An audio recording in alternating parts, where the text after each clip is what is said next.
A true and faithful relation of what passed for many years between Dr. John Dee and some spirits, 1659. We got the gold talisman there that indicates where to find everything on the, indicates the contents of the great tablet, which is really one of the Enochian systems, you could say. I have said as much as I mean to say, although somewhat, perchance, might be added, to show the plausibleness of the opinion in opposition to vulgar apprehensions and capacities, whereby as I conceive, for I have not wittingly omitted anything that I thought material, it chiefly entitles itself to wisdom, and more than ordinary prudence, which all men generally are ambitious of, yet I would not have it thought that all men that hold this conclusion, that there be no spirits,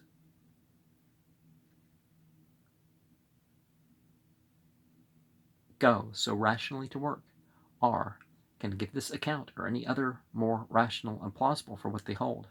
God knows there be many in the world, men of no learning and mean capacities, who can speak as peremptorily as the best, not because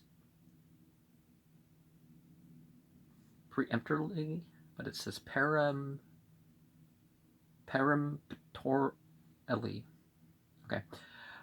Not because they have considered of it and understand the grounds of either opinion, but because they know or have heard it is the opinion of some learned, and they hope that they shall be thought learned too if they hold with them. Yeah, there's a lot of supposed science. Yeah. Besides an ordinary, for some have been learned.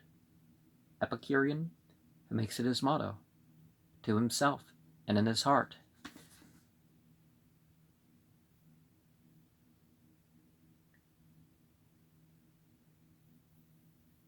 Heen Tad Mahdin Idinas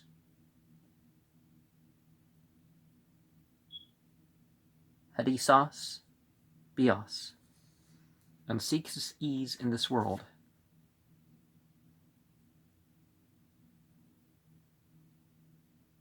Agoraxion, their own word, which imports tranquility both of mind and body, a good word but ill apply, as his summum bonum, our chiefest happiness.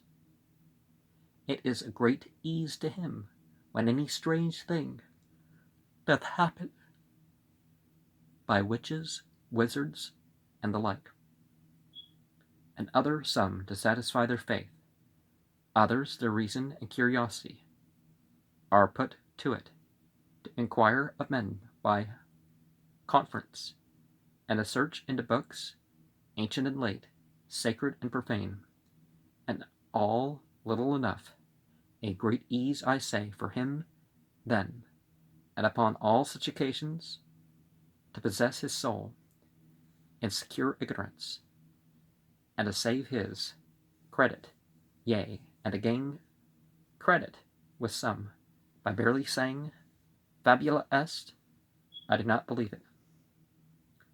We shall hear some of them by and by acknowledge, in effect, as much as I have said. I impose nothing upon them.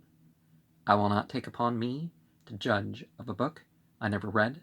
I cannot say that I ever saw it, but because I have heard some men magnify an English book written of this subject to prove that there be no witches, I will impart unto the reader that hath not observed it the judgment of one of the learnedest men that ever England saw, I with he had been more gently dealt with, when the time was, of that book, whereby it may appear, if his judgment be right, as I am very inclinable to believe, because of his great learning, and wanted circumspection in his censures,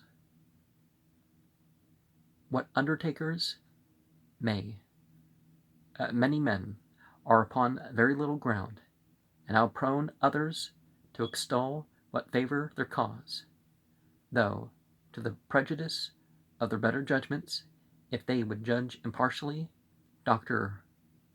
Reynolds in those elaborate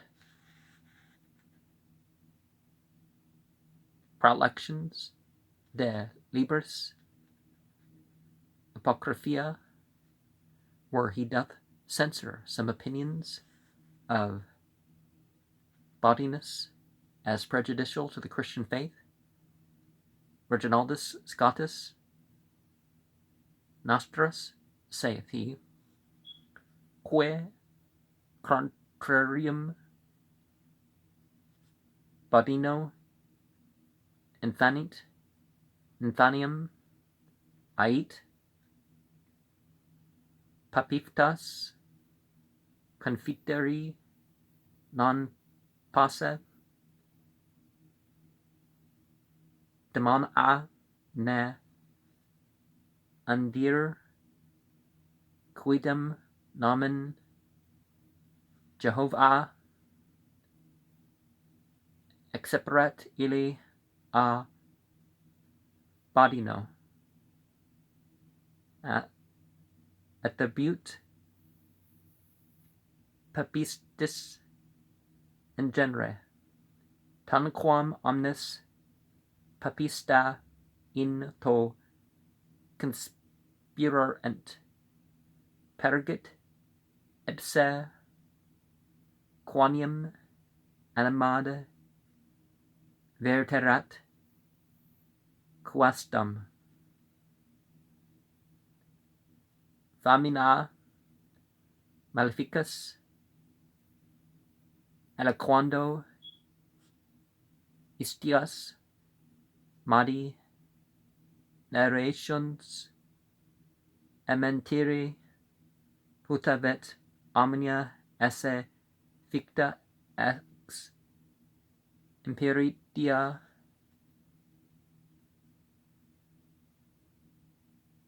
dialectica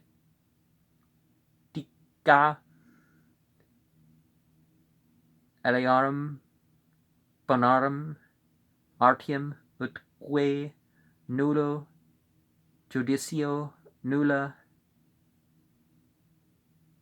methodo nulla optimarum artium sanctia eodem modo aggressus fit bone rem quumado poeta laquitur tenet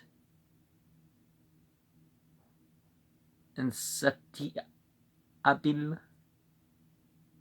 quastum scribende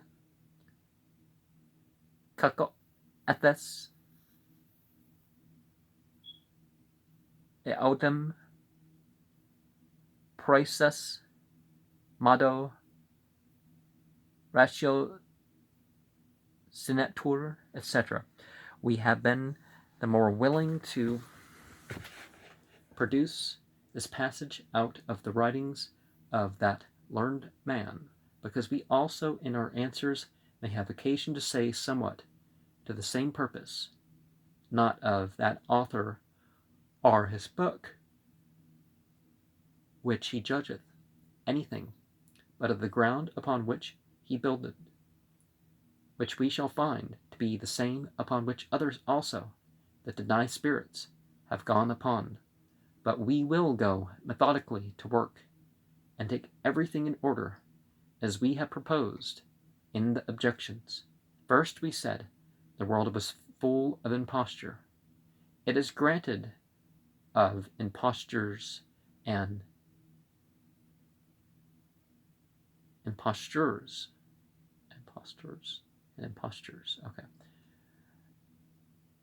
But what then shall the conclusion be? That therefore there is no truth in the world, or at least not to be attained into the mortal man. Truly many books of old have been written to that effect. Sextus Empiricus is yet extant, a very learned book, it cannot be denied, and of excellent use for the understanding of ancient authors, philosophers especially. I could name some Christians also, by profession, men of great learning that have gone very far that way. But this will not be granted by some that I am sure have been thought great oppugners of the common opinion about witches and spirits. Some physicians, I mean, and naturalists by their profession. But not we argue as plausibly against that which they profess, and as they have done or can do against spirits and apparitions. Well, wouldn't these beings have choice too? We would be loath to make so long a digression. We have had occasion elsewhere to say somewhat to this purpose, and they that will be so curious may see what hath been written by Cornell, Agrippa, who is very large upon the subject about it, not to name any others. It is not yet a full 12-month that a friend of mine, a gentleman of quality, brought his lady to London, some 60 miles and upward from his ordinary dwelling, to have the advice of physicians about his wife, a very virtuous and religious lady, troubled with the weak stomach and ill digestion, which caused grievous symptoms. I think he had the advice of no less than a dozen first and last. I am sure he named unto me 5 or 6 of the chiefest in credit and practice that the town affordeth. Not one of them did agree in their opinions, either concerning the cause or the means to be used for a cure, so that the gentleman went away more unsatisfied than he came. What he did, I know now. Not, 2 V's for the W. I didn't expect that. So I know what some would have inferred upon this. Yet I, for my part, for the benefit that I have received by it and the effects that I have seen of it, both upon myself and others in my lifetime, upon several occasions, where learned artists, not empirics, have been employed, through all the world, though all the world should be of another opinion, I think myself bound to honor as the profession. So all learned, ingenious professors of it, and I make no question but the worst of Agrippa's objections by any man of competent judgment and experience may easily be answered. I say, therefore, that as in other things of the world, so in matters of spirits and apparitions, though liable to much error and imposture, yet it doth not follow but there may be reality of truth, and certainly discernible unto them that will take the pains to search things unto the bottom, where truth commonly is to be found, and are naturally endowed with competent judgments to discern between specious arguments and solidity of truth. But this proveth nothing, no, but the removing of this common objection may dispose the reader, I hope, to consider of what we have to say with less prejudice, and that shall be our next task. What we have to say for spirits, etc., before we come to particular objections, wherein, nevertheless, I will be no longer than I must at this time, because I shall have a more proper place into several tractates, the one whereof hath been a long time in loose notes and papers, yet not digested to wit, and my second part of an enthusiasme, the other, in my head, yet holy, but in better readiness to be brought to light, because a later conception, to wit, a discourse of credulity and incredulity in things natural, civil, and divine, or theological. We shall meet there with many cases, not so necessarily here to be spoken of, which will help very much to clear this business. Now, enthusiasm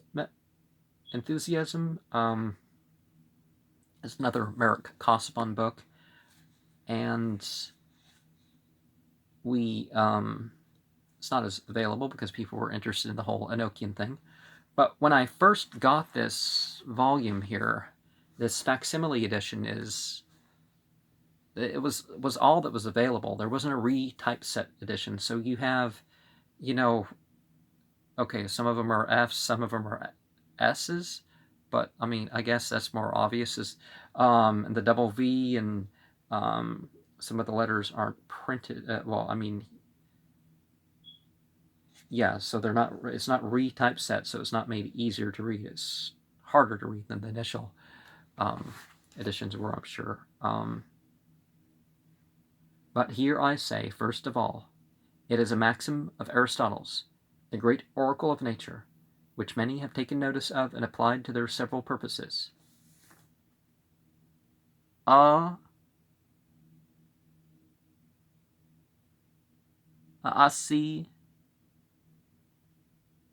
dakoi, guto, aine, famine. That which is generally believed is most likely to be true, who also in another place of the same book doth approve the saying of Hesiod. Fahmah Dug Iga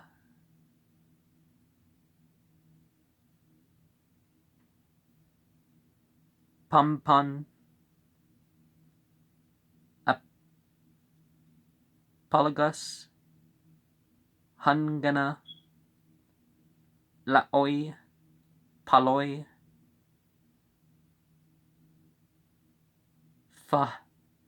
Fahmizosi. Okay, so that would be the no, but that would be the G sound, right? But you have this in the middle, so you don't. Yeah. Okay. Now, if any opinion or of question is made, can justly pretend to a general assent and consent of all people, place, ages of the world, I think, nay, I know, and it will be proved that this of witches, spirits, and apparitions may. I do not know scarce any ancient book extant of philosopher or historian, the writings of professed Epicureans excepted. Of Aristotle we shall give an account by and by, but doth afford some pregnant relation, testimony, or passage to the confirmation of this truth. I dare say, should a man collect the relations and testimonies out of several authors and books that are come to our knowledge within the compass of 2,000 years, of authors well accounted of generally, and whose testimonies, historians especially, we receive in other things, a man might make a book of the biggest size and form that ordinary books, which we call folios, are. It is true many authors may write one thing which may prove false, as the famous history of the Phoenix, perchance, or some such. Well, have they really proven that there isn't such a race of spiritual beings? Some of the books left out of the Bible actually mention the phoenix and some of these fabulous creatures, which may not have been physically incarnated creatures. The Bible mentions unicorns and vampires, and what the phoenix? Oh no, that's perchance, or some such. but upon examination it will appear that those many take all from one or two, at the most, who first delivered it. They add nothing in confirmation of their own knowledge or experience. But here it is quite otherwise. Those many authors that I speak of, historians especially of several ages, they tell us different things that happened in their own times and diverse places of the world, and many of them we may say they were such as knew little of former books, or stories of other nations but their own. Within these 200 years, the world, we know, by the benefit of navigation, hath been more open and known than before, or at least not as known to the European public. Yea, a great part of the world discovered that was not known before to the European public. I have read many books, the best I could meet with, in several languages, diverse voyages, into all parts of the world.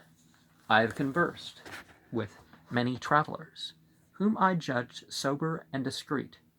I never read any book of that argument, nor yet met with man that I have had the opportunity to confer with, but was able of his own knowledge to say somewhat, whereby my belief of these things might be confirmed.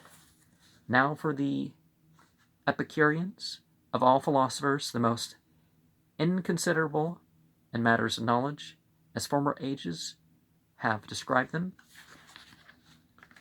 Oh, who's the person who wrote My Wicked Ways or something? It was an actor.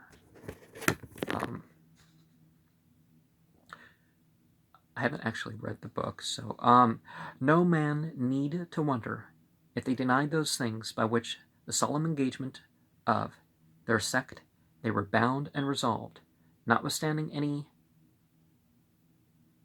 sight or sense, experience, or evidence to the contrary, not to believe, at least not to acknowledge. This doth clearly appear by one that may be believed, though I have met with it in such things, Lucian himself, a professed Epicurean atheist, who doth commend Democritus, Epicurus, and Metrodorus, the most famous of that sect, for their adaman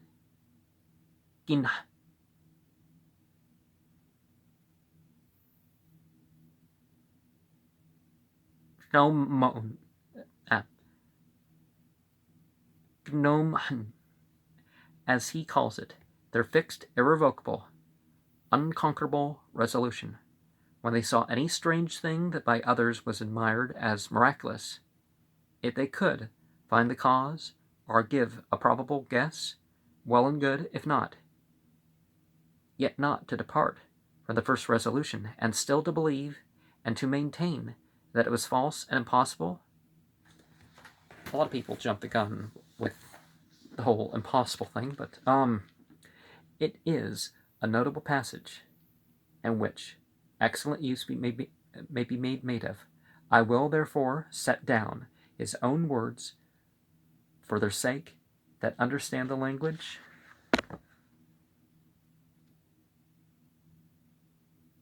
Ose panu, good muk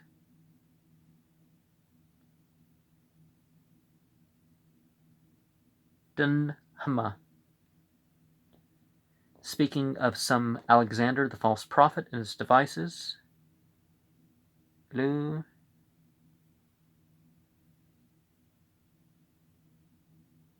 Ixon and Alexander Ald, page 179. Eroite Democrita genas ha ni algu epi curu ha mug rad or adaman ginhan pras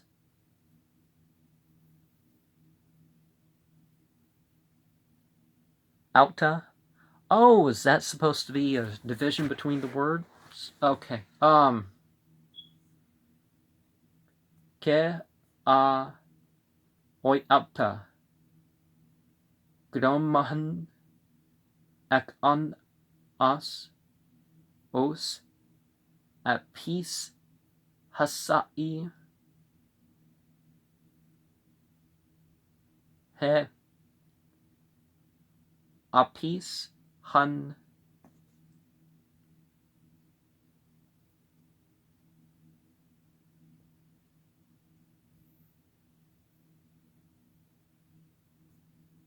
haksai ha oi mah urain on rapan aduna akaino gun propep oi smena a lel hathen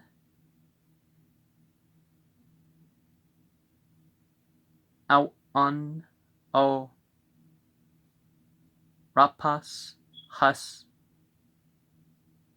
mag an oi as a dun pan ciudas ate que genadas ad amna on. Okay. Who doubts that this is the resolution of many also in these days, not of them, not only who are Epicureans, whose manner of living, as we have said before, doth engage them to this opinion, but also of others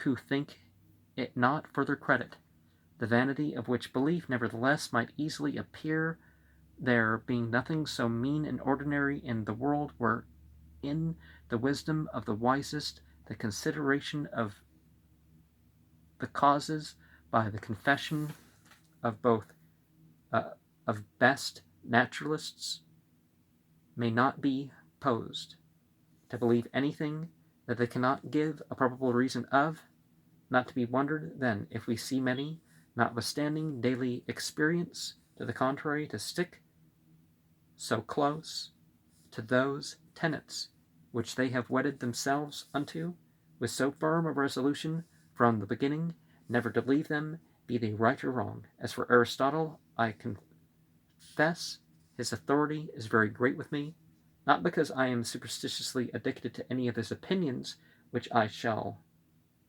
ever be ready to forsake when better shall be showed unto me, but because, besides the judgment of all accounted wise and learned in former ages, I am convinced of my judgment that so much solid reason in all arts and sciences never issued from mortal man, known well unto us by his writings, without supernatural illumination. Well, Aristotle doth not acknowledge spirits, he mentions them not in any place. Let it be granted, and why should it be a wonder to any man that he knows the drift and purpose of Aristotle's philosophy? He lived when Plato lived. He had been his fellow scholar under Socrates, and for some time his scholar, but afterwards he became his Amulas, and pleaded himself very much to oppose his doctrine, inasmuch as he is censured by some ancients for his ingratitude. The truth is, Plato's writings are full of prodigies, apparitions of souls, pains of hell and purgatory, revelations of the gods, and the like, wherein he is so bold that he is fain to excuse himself sometimes, and doth not desire that any man should believe him according to the letter of his relations, but in gross only. That somewhat was true to that effect. Indeed, he hath many divine passages, yea, whole treatises, that can never be sufficiently admired in their kind, but too full of tales for a philosopher. It cannot be denied. Aristotle therefore resolved upon quite contrary way. He would meddle with nothing but what he had some apparent ground in nature. Not that he precisely denied all other things, but because he did not think that it was part of a philosopher to meddle with those things that no probable reason could be given of. This doth clearly appear by a divine passage of his, Depart Anima 51 105, where he divides substances in agonous, ha, aphthagous, eternal and incorruptible, that is, in effect, spiritual for even spirits, that were created, may be termed agoinahos,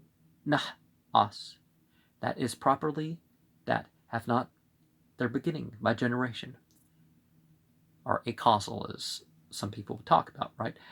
But we will easily grant that the creation of angels, good or bad, was not known to Aristotle. We may understand gods and intelligences, and those that me ek usi genes eos ka thoros, that is, are mortals. He goes on, as for divine substances which we honor, we can say but little of them, though we desire it, because so little of them is exposed to sense and reason. Mortal things that we're familiarly acquainted and daily converse with, we may know if we take pains, but much more should we rejoice in the knowledge. Yet, though we know a very little part of things divine for their excellency, then in the knowledge of these worldly things, though never so perfect and general, but the comfort that we have of them, which doth make some amends in the certainty, and that they come within the compass of science. What could be said more divinely by a man that has had nothing by revelation? Truly there appeareth unto me